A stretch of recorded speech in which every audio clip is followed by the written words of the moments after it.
లేకపోతే ఏంటంటే వెయిట్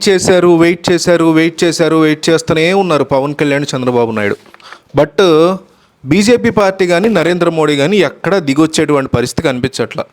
ఆయన లేకుండా వీళ్ళు ముందుకు వెళ్ళలేరా అంటే వెళ్ళొచ్చు. కానీ మొన్న పంచాయతీ ఎన్నికల్లో, మున్సిపల్ ఎన్నికల్లో జరిగినటువంటి అంశాలని వాళ్ళు అబ్జర్వ్ చేస్తే జగన్మోహన్ రెడ్డి నిష్పక్షపాతంగా ఆంధ్రప్రదేశ్లో రానున్న అసెంబ్లీ ఎన్నికలు జరగనివ్వడు అనే ఒక కాన్సెప్ట్లో ఉండిపోయారు వీళ్ళిద్దరూ. సో అందువల్ల ఏంటంటే ఖచ్చితంగా నరేంద్ర మోడీ యొక్క సపోర్ట్తో వెళ్తేనే ఎలక్షన్ ఆఫ్ కమిషన్ ఇండియా ఏపీలో చాలా జాగ్రత్తగా లేదా వీళ్ళ పక్షంగా కాస్త ఎన్నికలు జరగనిస్తుంది అనే కాన్సెప్ట్లో ఉన్నారు. అదీను ఒకవేళ గెలిచిన తర్వాత మోడీ యొక్క సపోర్ట్ కూడా తీసుకోవచ్చు, ఏపీకి నిధులని ఇంకా ఏవో చెప్తారు.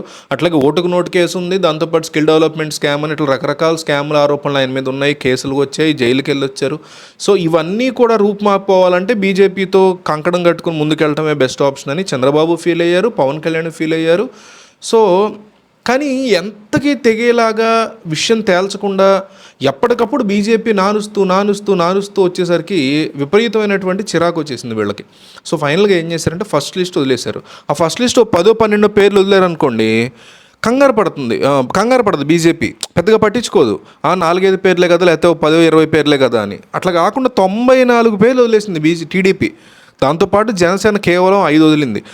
అట్లా ఏం చేశారంటే బీజేపీని కాస్త అట్లా అలర్ట్ చేసి భయపెట్టేటువంటి పని చేశారు, ట్రై చేశారు. అంటే అంత పెద్ద పార్టీని వీళ్ళు భయపెట్టేస్తారు, బెదిరించేస్తారని నేనేమి టీడీపీ మీడియాలో చెప్పట్లా. జస్ట్ ఒక స్ట్రాంగ్ ట్రైల్ వాళ్ళని అలర్ట్ చేయడానికి, వాళ్ళని చూడండి ఇట్లా ఉంది, మేము ఇట్లా చేయగలుగుతాము, we're not so desperate for you, మేమంత అబ్జెస్ అయిపోయాం లేవు మీకోసం అని చెప్పదలుచుకునే ఉద్దేశంతో ఈ లిస్ట్ వదిలేరు. ఈ లిస్ట్ వదిలిన తర్వాత ఇప్పుడు నరేంద్ర మోడీ, మనకు అందుతున్న సమాచారం ప్రకారం నరేంద్ర మోడీ ఇన్నాళ్ళ తర్వాత దిగొచ్చారని, ఆంధ్రప్రదేశ్లో పొత్తు కోసం ఢిల్లీ పిలుపుకి చంద్రబాబు నాయుడిని పిలుస్తున్నారు అని ఒక వర్గం మీడియాలో ఇప్పుడిప్పుడు న్యూస్లు వస్తున్నాయి.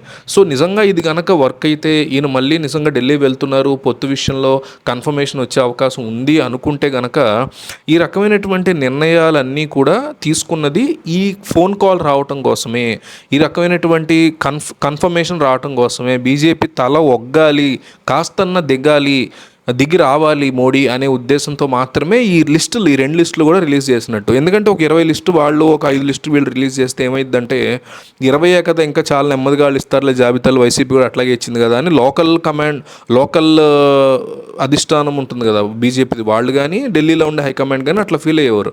అట్లా కాకుండా ఒక్కసారి 94 లిస్టు వదిలేసరికి టీడీపీ 94 చెప్పేసిందంటే నెక్స్ట్ లిస్ట్లో మిగతా ఉన్న 57 కూడా చెప్పేస్తారు. నెక్స్ట్ లిస్ట్లో జనసేనకు రావాల్సిన 19 కూడా వచ్చేస్తాయి. సో మనకి స్థానం ఉండదు, మళ్ళీ వాళ్ళు అన్నీ కల్పించుకోవాలంటే అసంతృప్తి వస్తుందని ఆగిపోతారేమో, మనకి లెక్కలు తగ్గిపోతాయేమో, పొత్తు వద్దనరు బట్ నెంబర్ ఆఫ్ సీట్స్ తగ్గిపోతాయేమో, ఇప్పటికే ఎన్నో ఆఫర్లు ఇచ్చారు కదా మనకి వాళ్ళు, సో వదులుకోకూడదు అని ఇప్పుడు వీళ్ళు రివర్స్లో వాళ్ళ కోసం వెళ్ళేటువంటి పరిస్థితి ఉంది. సో ఏపీలో రాజకీయాల గురించి చాలామందికి తెలియదు. సో ఈ వాట్సాప్ స్టేటస్గా పెట్టుకోండి, ఈ వీడియోని షేర్ చేసి చాలామంది చూస్తారు. మీకు ఇంకా ఏదన్నా ఈ అంశం మీద పొలిటికల్గా ఒక అభిప్రాయం కానీ, మీకున్న పొలిటికల్ పరిజ్ఞానాన్ని, రాజకీయ ఆలోచనల్ని కలిపి మీరు కూడా కామెంట్ చేయండి.